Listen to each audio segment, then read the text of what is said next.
There was a Sony State of Play this week, and, well, there's not a lot to play, but we did round up the 4 biggest trailers from the game. Let's take a look at them, let's talk about them, and then let's talk about that show as a whole.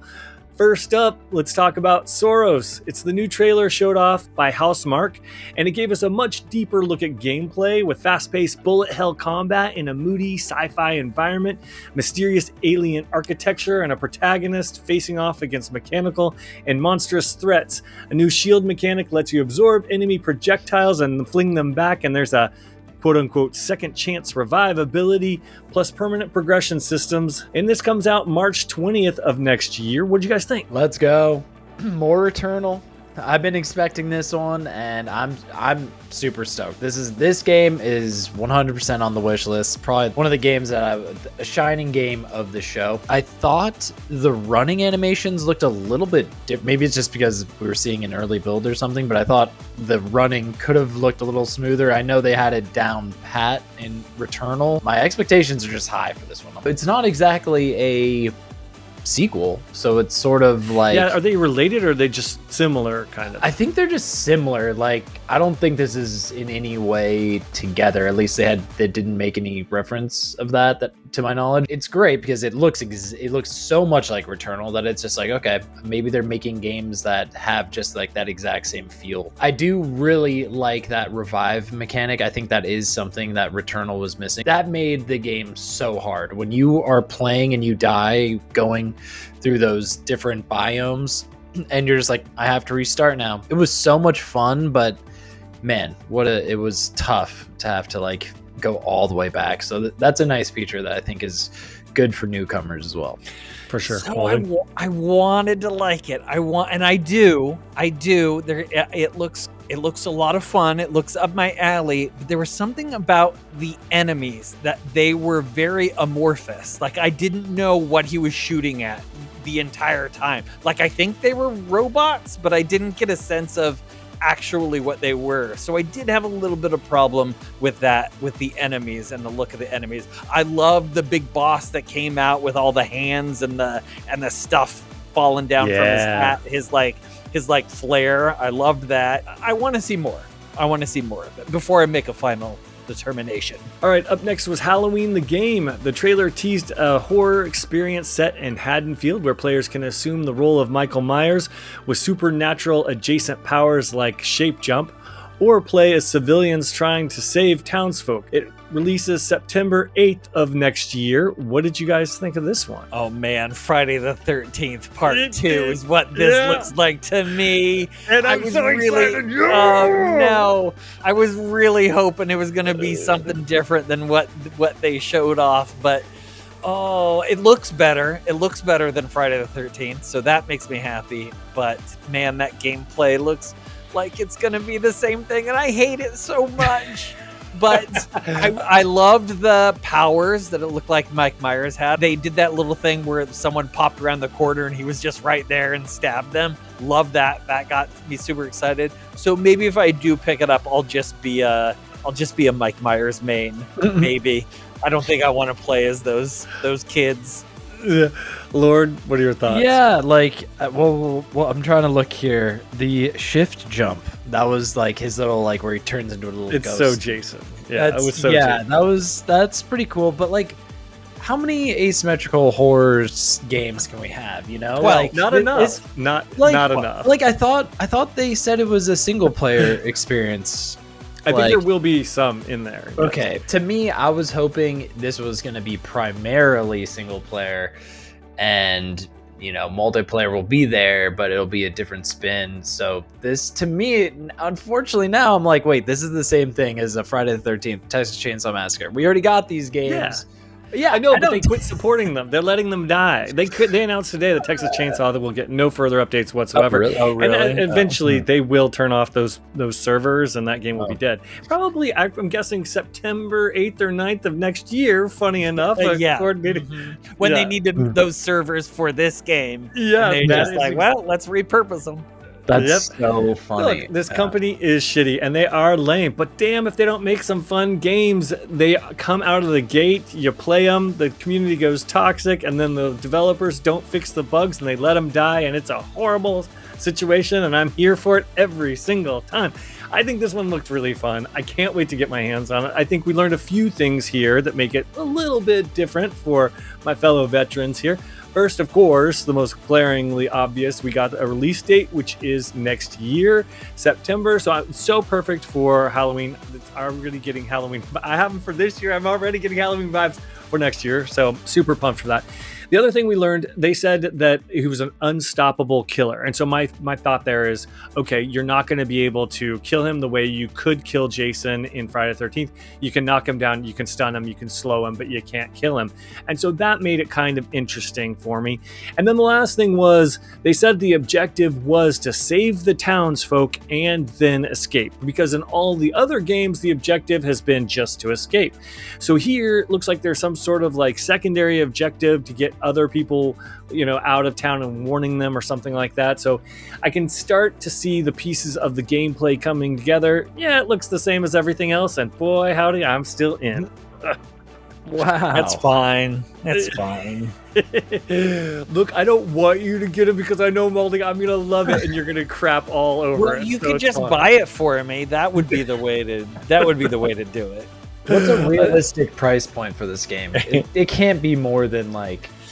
No, I mean it could. I was gonna say $30, but you think it could be $39.99? That's gonna be my guess. $39.99. No, it'll go 60 probably. I think. Really? Or maybe what was the Texas Chainsaw? Do you remember?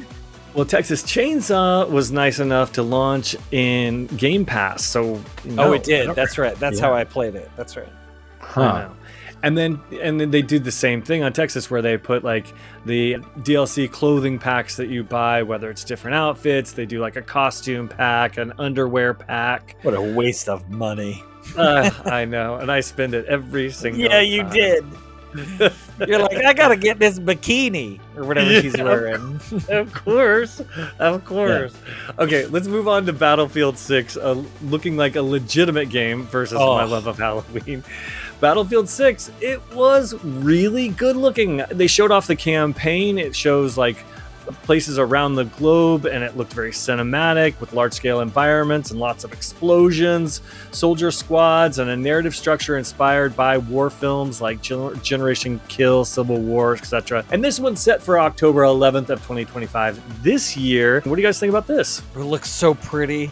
It looks really it just looks gorgeous. The set design, everything, the facial animation, everything just looked really, really pretty. I don't think this is a day one. I think I'm going to wait for Game Pass or wait for it to go on sale a little bit. But man, it looks really good. Yeah, this trailer was interesting to me because I did feel like we saw a bit of this like in the previous one. So I didn't feel like it was a total, like it was just kind of like, yes, we got this single player campaign coming. Good, great. We know that was happening. Did this remind you guys at all of Call of Duty trailer? Oh, easily. Yeah, oh, yeah, absolutely. So they're tapping into that Call of Duty fandom a little bit more. But they blow more things up. I think they know their strength is destructible environments. They definitely and they're like, do. Here's this scenario, boom. Here's this scenario, boom. Yeah. I'm just like, all right. Yeah. Ooh. And I'm the happy crane fell. I'm just good. And like helicopters flying into your face and stuff. There's a lot of really great moments that did come from that. I was like, okay, this is moving right along in the correct direction, and I'm not buying these Battlefield games for the single player exactly. Like I'm definitely anticipating the multiplayer to be the banger of all bangers. So it's still great. I'm really glad to see that we got this game to look forward to in the shooter realm. Finally, some Wolverine footage. It's been rumored forever. We've been hearing about it. And it finally showed up on this show, and it was great to see it. Insomniac's first full gameplay trailer leaned hard into the visceral, brutal combat. You saw claws tearing through enemies, blood, and gritty melee moves. The footage also revealed hints of narrative stakes, with Wolverine confronting secrets from his past, and appearances with familiar X-Men characters like Mystique, and Omega Red with more teased. The release window looks like fall of 2026 next year. What did you guys think about this one? Blood. Lots of blood. I love that. I love me a bloody Wolverine. I want to see Wolverine like we saw in the movie Logan. I want to see him no holds barred, cutting off limbs, stabbing faces. I want to see all that stuff. And I'm so excited about it. It definitely looked like early days. The graphics needed to be improved upon. The visuals need to be improved on a bit. I think we've been trained of Mystique being gorgeous in her regular form. She did not look gorgeous in her regular form in that. Love Omega Red. I'm super excited to see him in the game. So it's a work in progress, obviously, and I can't wait to see what they come out with. I gotta just, the first time ever, gotta disagree with you, Molly, because this one has already been leaked. This thing was leaked like 2 years ago, and remember all that footage that came of that? It was just like, oh, they're just making this like Wolverine game with like sonar and stuff, and it looks like they are making that exact game. I didn't feel too much for it. They're going for that ultra brutal combat, but like, I don't think that's too far-fetched to stab someone in the face with your humongous claws. Like, I don't think that's crazy. So I'm just like, all right, I got it. I'm not like, again, not the biggest Marvel fan ever. So I think if I were to be just the biggest, like a huge Marvel fan, this would be right up my alley. So that's probably the key component I'm missing here, but it just didn't hit for me. I don't know. Let him cook, Lord. Let him cook. I know. Well, they only have a year left, so they better get to frying that thing, because I gotta agree, I'm not super excited about this one too. Look, I love Insomniac a lot. I think they can do almost no wrong in my eyes, but when I saw this, I was like, wait a minute, that is clearly the Spider-Man engine, and then they put a couple little things, made it a little more brutal. They've, changed some things here and there, but that looks like a Spider-Man game to me, which they did and so many versions of, and now it's like, wait a minute, is this going to be more of the same? Because if it's going to have the same control scheme, I'm definitely out. I did love the gore, wasn't completely sold on the graphics, because I was like, wait a minute, if this is the Spider-Man engine, Spider-Man looks better than this. Yeah. Give him time. Let him have some time. That's all I ask. Yeah, well, they better be cooking pretty hard. They're going to deep fry that sucker, because they have only a year left before we're expecting it. I did like the actor. The main actor, I thought was actually... He was cool. Spartacus. Yeah. Or from Spartacus. Do you know I don't know if he was. He's from Spartacus? Liam McIntyre, was that his name? Because I thought he seemed really charismatic and really cool. Like, I liked his introduction. I'm like, okay, he's selling me, and I felt like... I guess only Australians can play Wolverine. Yeah, I guess that's a rule. That's the only thing I thought. Yeah, no, it was great. I think he could be the deciding factor. That's pretty much it for the show, to be honest with you. There are only 4 trailers worth talking about this time. Little light on content there, Sony. So given just a few trailers, gentlemen, what did you think of the show? What kind of letter grade would you give it? This was like D- material for me. Sony is asleep at the wheel with Xbox going into a dumpster fire face first. They are just skating. I was like, in my head, I was like, they're gonna announce a Bloodborne reboot. They're gonna announce it, and they have to. See, and that's where I think my expectations are fluctuating so hard, is because I know they should be announcing these things, but they never do. And then my disappointment is like through the roof. It's crazy. So this one, D- for me. You didn't like the speaker announce? That didn't do anything for you? Actually, I kind of liked the speaker. Yeah, that was maybe a highlight for you. I actually was like, wait, this thing actually is really probably awesome, and I do love a good speaker, so like that kind of spoke to me. I'm like, okay, they're kind of going there. And notice how they introduced it on the PC first. I thought that was an interesting thing. They're like, here, look how we can work on the PC. They're going full PC. Agreed, but it was fully awkward. That was the middle of the show. They really didn't have a lot of games. They had to pad the show. We all knew it was a turkey coming in at 35 minutes.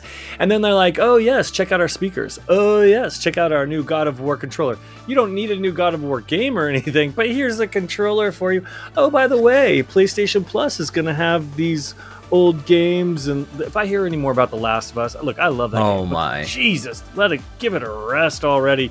They had to pad that show with just crap we didn't care about. They really did put all of their eggs in that live service basket, and man, they didn't save anything for any other games. No. Because I think almost Microsoft had about the same amount of games with their flight simulator. I was like, oh, well, at least they got something to play here. The Microsoft coming in on the clutch for them, and there was nothing here to see. It should have been an email. It was boring AF, and even Wolverine couldn't save that show. So D-. D for me as well. Yes. Man, no. It would have been an F if it weren't for that Wolverine. There were more games than what we talked about. These are just the games pretty much that we're interested in and we think our listeners and viewers might be interested in. But yeah, it was doo-doo. It was big doo-doo in my opinion. But those trailers that we did discuss, you can check out our YouTube channel and check out those trailers there if you are so inclined.